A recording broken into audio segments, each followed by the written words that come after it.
tired of your old plates. Do they look stupid? Get them out of here. UMR plates, go check them out. They do all sorts of designs, all sorts of styles, all sorts of sizes. And that's not all. Come with me. They also make show plates. Go check them out. Links in the description. And yeah, go do some buying. ZG15 for 15% off, free shipping, and sticky pads. Right, hello there guys, welcome back to a new video. Now, in today's video, this is actually going to be a bit of a different video. Now, obviously, from the time I'm recording this, I'm taking a break from YouTube. Yeah, I'm taking a break from YouTube. So, you know, I don't really have any intention of filming, but I'm going over Graham's today, and I said to Graham that a couple of bits need doing to the Swift, so Chloe's going to come meet us from work. I've got a couple of things I want to look at with the Corolla, and coincidentally, Graham's doing a cam belt on another car today. So, I thought, why not do like 2, maybe 3 videos in one? I think I'm going to settle with 2 videos in one day. Reason being is because I was thinking of doing like a different like style of video. Now, what I mean by that, actually, before I go any further, let me fix my scruffy mop. Give me 2 seconds. There we go. How does that look? Now I look camp. I am really overdue a haircut though, so bear with. Yeah. So I was thinking of doing like 2 videos, and this first video, the one that I'm filming now, it's a bit of a different video. Now, I was having a conversation with a good friend of mine. He's a photographer as well. A good friend of mine called Jack. And he was saying, like, if you want a bit of different content, why don't you do a vlog? You know, like a day in the life sort of vloggy video. Now, I did these in the past, which probably ain't on my channel anymore. I know I've got some videos listed under my my vlog playlist. Sorry, I'm just playing about with the blinds. Yeah, I know I've got some videos that are just like under the vlog playlist, but I don't know if they're actual like full-blown vlogs or not. Anyway, off subject. So yeah, like I said, my mate Jack, he said, why don't you do a bit more of a vlog style video, pull away from the cars a bit.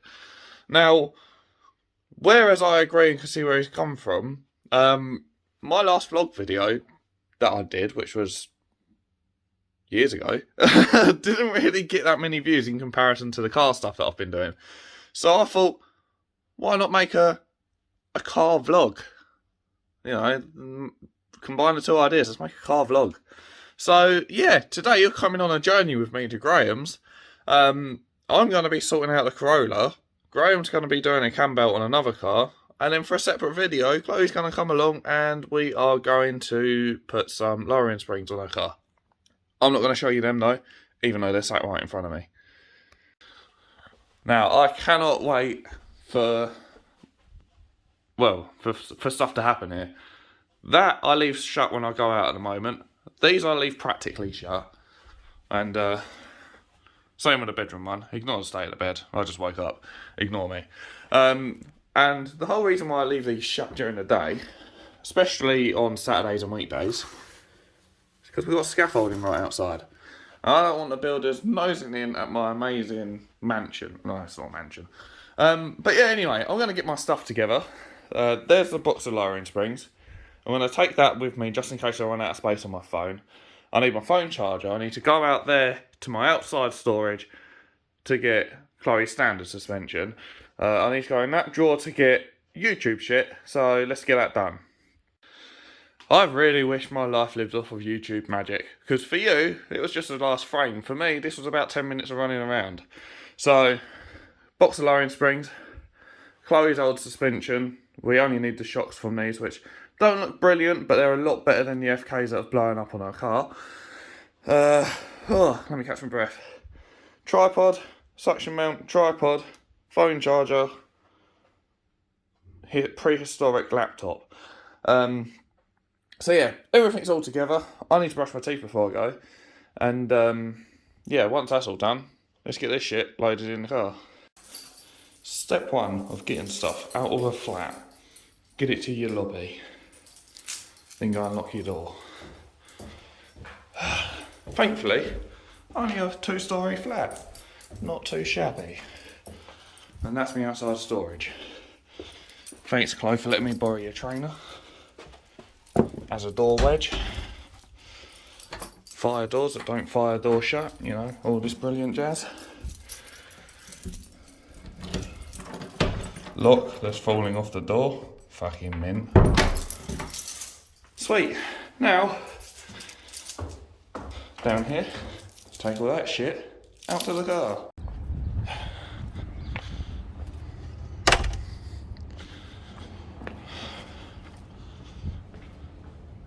Everything's in the car. Oh, fuck. What are you getting caught on?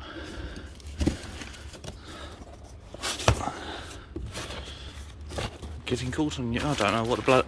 I got a printer in here because I bought it from Facebook. I don't know why.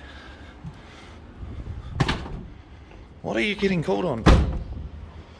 Well, it's shut, I think. These scaffoldings need to piss off because that's where I usually park my car. Have to park like a knob now. Cocky. Let's do a quick cold start, shall we?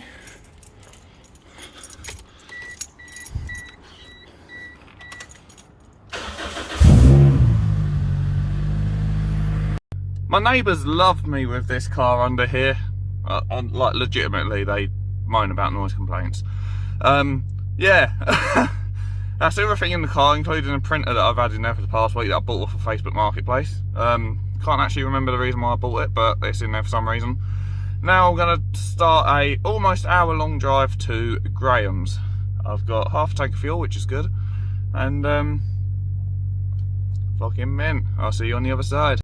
Alright, so we made it completely fine. And today, we're working on a Volkswagen Touran. Now, unfortunately, we're not making it look like the one off of Fast and Furious Tokyo Drift. As much as we'd love to, we're not doing that. Oh, that'd be quite savage. We are actually doing cam belt and water pump, is that? Yeah, camera, it's all on the Yep. table over there. So, again, Graham loves using genuine VW stuff.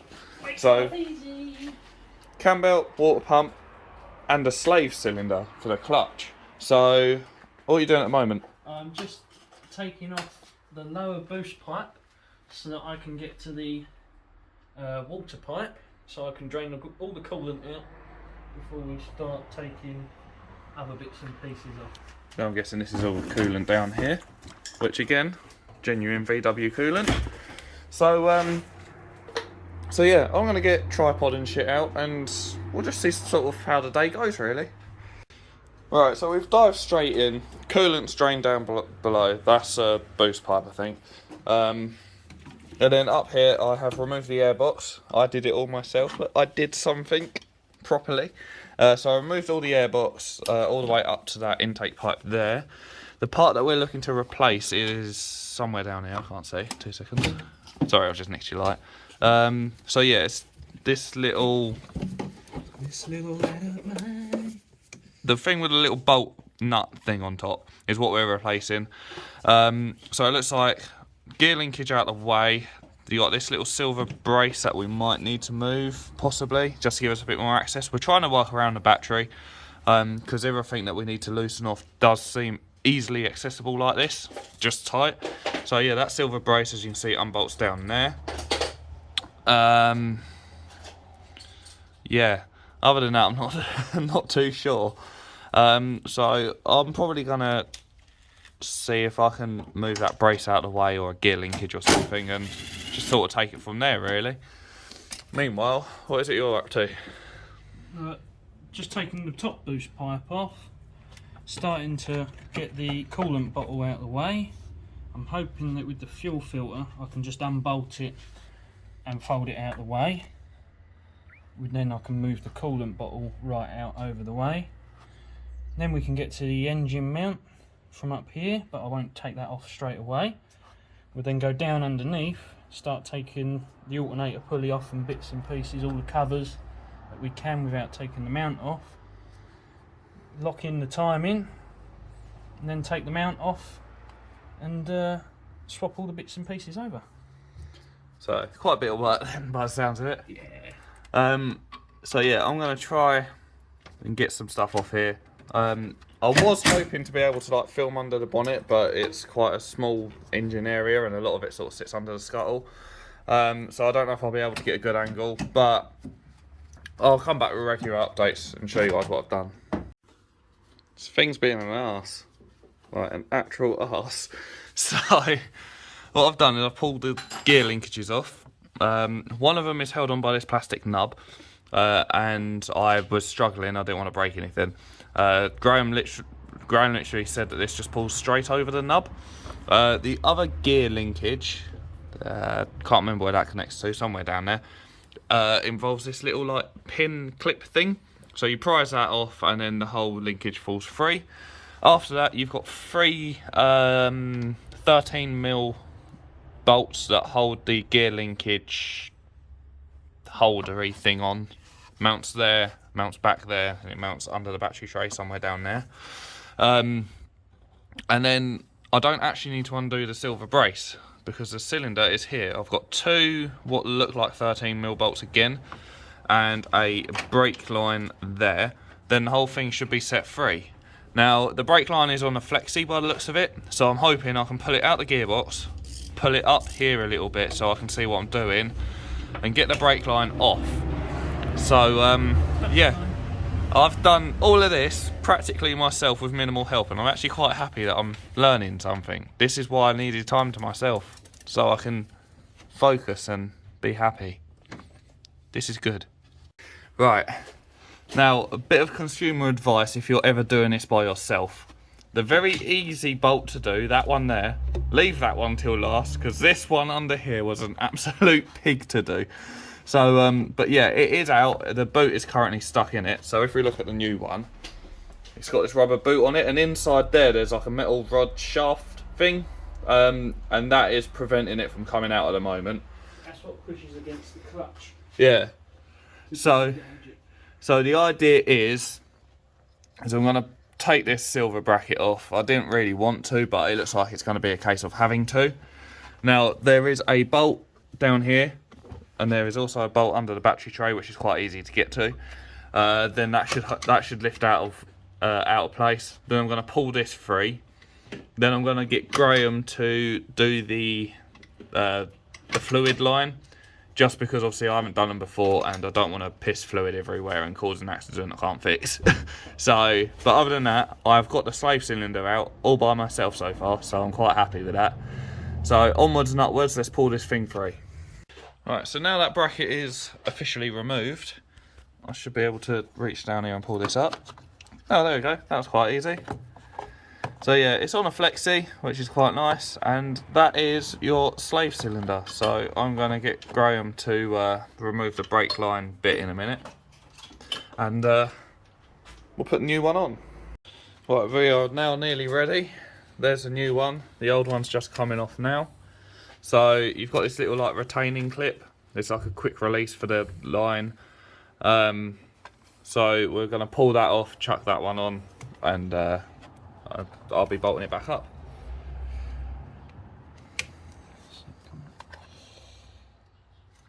If I can get them off. There we go. There we go. So that's it up. Hopefully we don't lose very much, if any, fluid. I will lose a bit.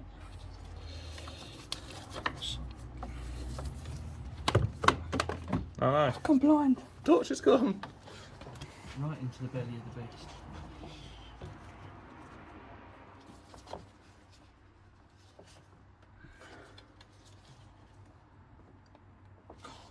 Right, I'll catch you guys up when the new one's on.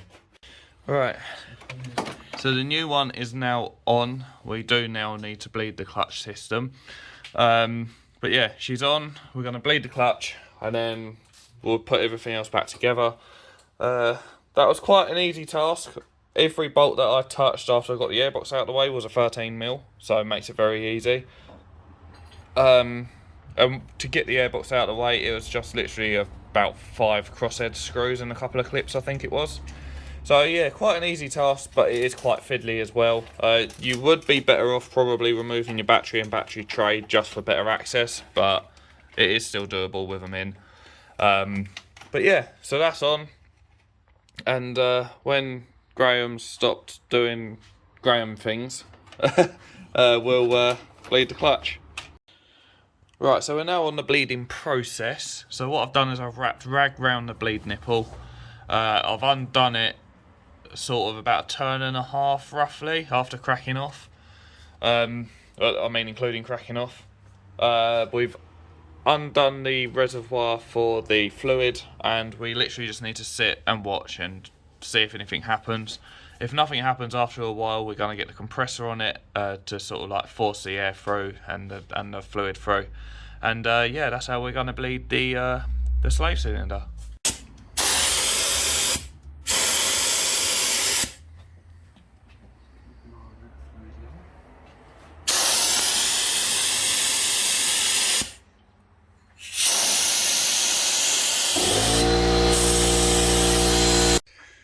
Right, so for some reason the clutch is not bleeding correctly at the moment. So what we're going to do, going to finish off with the cam belt replacement, and then we're going to drop the car on the floor and see if it's just simply because it's up in the air. We do imagine so, but obviously, you know, we won't find out until we're actually there. So we're going to get the water pump and cam belt smashed out, and then yeah, we'll go back to bleeding the clutch.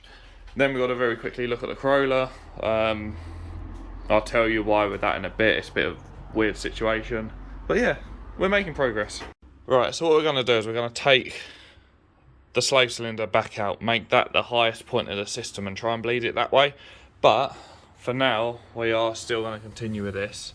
So if you want to come around the other side. Let's go around this side then. That's the tensioner. Yep. This bit here should be pointing in this little slot here, but I've already slackened the nut off, which is why it's allowed to come back round. But I should now be able to just put that round to there, and then that takes all the slack out of the belt, meaning that I should be able to pull this off. And we've got a new tensioner to put on as well, I've noticed. Yep, new tensioner to go on. Is it essential to replace the tensioner when you do a cam belt on? It's silly not to change it.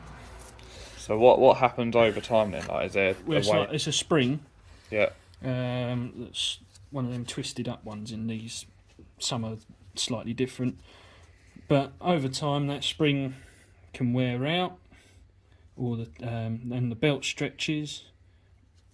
So when you change it, you've got a nice fresh tensioner on there with your nice stretch, non-stretch belt. And then as over time goes on, it stretches a bit, so that's how it holds the tension on. If you put an old tensioner back on with a potentially weakened spring, Yeah. once the belt stretches, you're not going to have the right tension. Jumping teeth, valves into pistons. And that's when the engine goes pop. Yeah, basically. So for the price of one of these, change it every time. And also, you might as well do the water pump, which we're doing. Yep. And this idle roller down here as well. So we've got all of that sitting over on the bench. All of haven't we? that sitting over there. Nice. Sweet. So is it practically time to pull the belt off now then as well? The belt will come off now. Should come off now, he says. What's the overall condition of the belt? Because you reckon this has been done relatively recently, didn't you? Not recently, but it has been done before, looking at it. Yeah. Especially as that don't look like an original part number. But it's cracking a little bit, so due to be changed. Yeah. Probably on year. Yeah. Probably on year rather than mileage. It's not too bad. Anyway, we're going to put our genuine OEM stuff on and get this car back together. So this is the old pump out, and we reckon it has been seeping / leaking because you got this huge clump of decoloration, which would suspect that water has been passing, well I say water, coolant has been passing through it. But overall though, regarding like bearings and stuff, it's actually pretty sound. You can't hear anything. But that wouldn't have lasted too much longer. Mm. Right, so we've got to get the O-ring out that's in there. In where? What, the water pump hole? It's stayed behind, Oh yeah, see it there. so we should be able to just peel that off. Should be able to. There we go. Nice old O-ring. Because the nice genuine one comes with a nice fresh one. And all of that in the bin. Which All is of there. this on the car. Something like that. And Yeah. happy days. Sweet. Let's get it all buttoned up. Right, so new belts on, new water pumps in, new tensioners on, new roller pulley thingy is on. And So you've got this little locating lug yeah, just here, which you might not be able to see, but it sits in a groove on the block just around here somewhere. Yeah. You won't be able to see it on the camera. You have to make sure that gets in there because that holds the actual housing, and then it's a, what do they call it, off-centric or hub-centric shaft that goes through the middle. So as you put your Allen key in and turn it round, that's what puts the tension on. yeah, And you have to make sure that this arrow is lined up in this groove, and then you tighten up your nut to hold it all in place. so that's like what's been done down here then. Now, I haven't done it yet, that's what will be done. Oh yeah, you can see the arrow. Yeah. And then the yeah. Yeah. And then what are the other timing points that you need to look out for on these engines? So if you've got the timing tools, Yeah. which we have, is obviously you put that in there, and you put this one down the bottom here, which has a little arrow on it, which matches up with an arrow on here. Sometimes, if the belt's really stretched, Yeah. you won't be able to get the bottom one in at the same time as the top one. Then you have to undo these 3 bolts, which ideally you change. Yeah. Then you can, once you've got this one in, you get this one in first, slacken them off, and then you can move the crank that small amount that you need to, because it will only be a small amount. Yeah. And then once you've done that and it's all locked in place, you can tighten them back up. Yeah. But say you didn't have the tools, what are the timing marks to look out for? Do you know that? You would have to get Tipex out. Oh, okay. And you would have to mark in key locations, like against the cover here and against one of the teeth. Yeah. But you will struggle to get it. You won't necessarily fail, but it's a damn sight easier to go on eBay, spend 20 quid on the tool, Yeah. and then use it rather than have the guesswork with Tipex. Fair play. And even more modern engines, you now have to get the timing perfect, you have to have the computer so it tells you exactly what you need to do with them. A lot of new garages are coming across this now, and they haven't got the specialist gear, mainly for VW and Audi. I know this. I don't know if it's the same for others, but they'll put their marks on it, and then it'll be potentially half a tooth out, because this is a vernier pulley. You can adjust where this pulley sits effectively. It can be half a tooth out, which on a modern engine, very modern engine, is enough to give you misfire issues and things like that. These old 1.9s aren't quite so detriment to that, Yeah. but buy the tool. Fair play. So yeah, practically everything's back together now. We're just going to button the last couple of bits up. Then we need to re-bleed that slave cylinder. That's it. And then this will be done. And then we're on to Captain Shitface in the background. First off, Right, so we think we set the time in, but what we're going to do is, as you can see, we've marked with Tipex, and he's going to crank it by hand, and we're going to see if the timing marks line back up. So let's see what goes on. Oh, by the way as well, everything is all tightened up and torqued to spec as well. Is that heavy engine? it's got proper compression, unlike the Swift. Hashtag go check that video out. No plugs or anything. Are we almost round? I Halfway? don't know, I can't even see. Where is it? Oh, yeah, we're just coming back round now. I can see it. And stop. It lines up. lines up there. Yep. Right, okay. So there we go. That lines up. Let me just check this one down here. So, I don't know if you can see it, that little mark. Yep. Lines up with a mark on the crank, which you won't be able to see. All right. But in theory, I should be able to plop this in and go back in, which it does. Nice. Perfect. So, timing belt, water pump, done. Now on to this goddamn bloody do-free flip. Slave that don't want to bleed. Yeah, that one. To get Right. this end done. Get it down and double check that before we put the airbox back. But I think we have a functioning clutch. We definitely have a feel in the clutch pedal now, which is quite nice. I mean, I can try and demonstrate that quickly. Because before, it would either fall straight to the floor or just flop around like a dick in a bucket. But we have a clutch. So I'm praying that it now works. If not, then I give up. And I think it's literally just a case of buttoning that up. And that's about it really, isn't it? mm-hmm. Then this one should be done, as the Australian dude on TikTok says. Right, it must have been easily about a good hour since I did the last bit of recording. We've simply just knuckled down to get everything back together, as you can see. For the most part, we're all back together under here. Airbox is just going back in, but we've still got, well, I wouldn't say we haven't got a clutch. We've got a spongy clutch. You sort of got like an inch of travel on the pedal before you actually feel the clutch kicking in. So we're sort of a bit concerned about that still. So we're going to have a play about and see what we can suss out with that. But yeah, it's not looking brilliant. And I see a Swift outside. Anyway, yeah, it don't seem brilliant, but we'll see what the crack is, see what we can suss out. Right, so it's all back together now. We're just running the cooling system up and the heater matrix inside to push the coolant through. Don't know if you can hear me or not. We need to put the under tray back on this. My car's ready to go in. Chloe's Swift's here. All the stuff for her Swift is in the back of mine.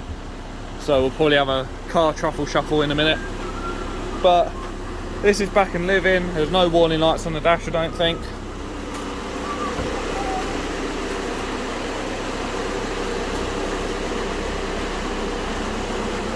No, only a bulb out light. So yeah, the clutch did come back as well.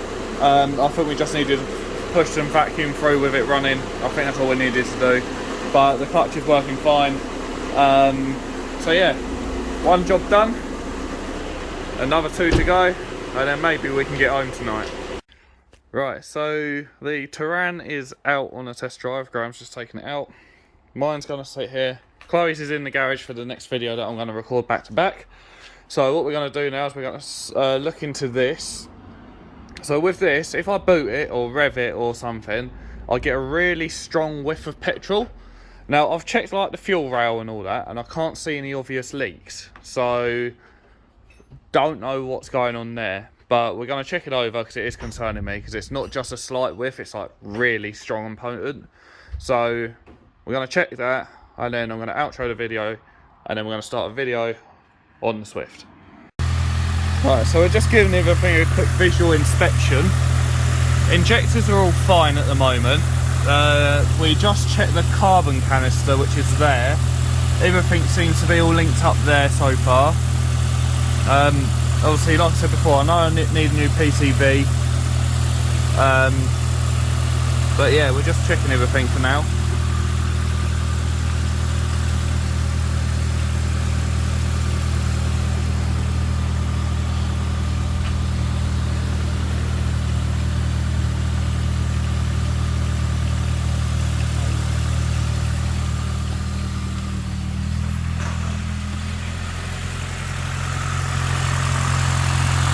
I do love how this car runs. It's got a bit of a sticky lifter at the moment, so you might hear occasional like slapping. It's just a sticky lifter, but other than that, she runs mint. Right, so we've just established this hose here is a bit tired. You can sort of twist it, which you shouldn't be able to do. It should be stuck tight. So that might have something to do with it. But we're just going to jack the car up with it running, see if we can spot any fuel leaks or dampness. And yeah. Line with where you sit, so. Right, so I think I found the culprit. It's a little bit annoying, but nothing a little bit of exhaust paste can't fix for the MOT. But there is a slight blow coming from that joint that you see on camera. Again, like I said, it's not really ideal, but that is the case, unfortunately. But other than that, there ain't anything else we can really notice. So thankfully it's not a terrible sort of thing. It's just I need to address that soon. So all in all, quite a good result, I think. And with that, I think I might outro the video now.